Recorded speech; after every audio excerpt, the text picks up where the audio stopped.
আমি হচ্ছি self up কমিউনিটির একজন স্টুডেন্ট। তো আমি বরাবরই ফেসবুক আর ইনস্টাগ্রামে ভিডিও পোস্ট করছি। তো রিসেন্টলি কিছু কমেন্ট বা ইনবক্সে মেসেজ দেখছি যে এরকম বলছে যে শুধু শুধু মানুষকে প্রলোভন দেখাবেন না এরকমভাবে। তো কথাটা কেন বললো সেটাও বলি।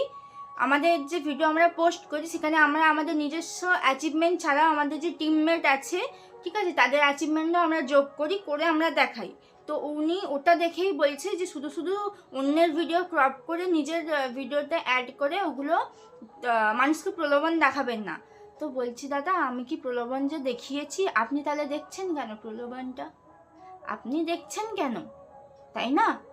আর আমি কোনো মানুষকে প্রলোভন দেখাইনি, ওগুলো আমাদের টিমমেটের অ্যাচিভমেন্ট প্লাস আমার অ্যাচিভমেন্ট, ঠিক আছে?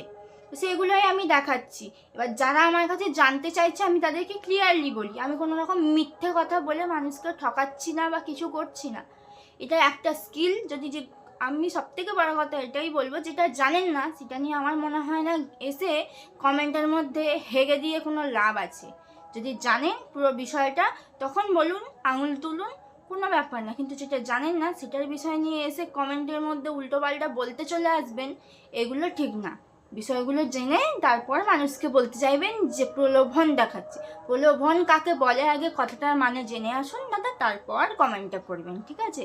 তো যাই হোক, এতগুলো কথা বললাম, সবশেষে একটাই কথা বলবো যে এই ডিজিটাল স্কিলগুলো শিখে সত্যি আমি ভীষণ পরিমাণে কি বলবো, সেলফ আপ কমিউনিটির তরফ থেকে আমি নিজেকে খুব মনে করি যে ওনারা আমাকে এরকম একটা সুযোগ দিয়েছে যে আমি এত ভালো ভালো ডিজিটাল স্কিল শিখছি, শিখে এখানে ভালো মতো একটা রেজাল্ট তৈরি করছি, যেখান থেকে আমি নিজের ছাড়াও আমার বাড়ির লোকের ছোট্ট ছোট্ট স্বপ্ন পূরণ করছি।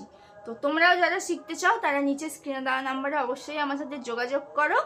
তো ব্যাস, যোগাযোগ করো, আমি অবশ্যই তোমাদেরকে গাইড করব।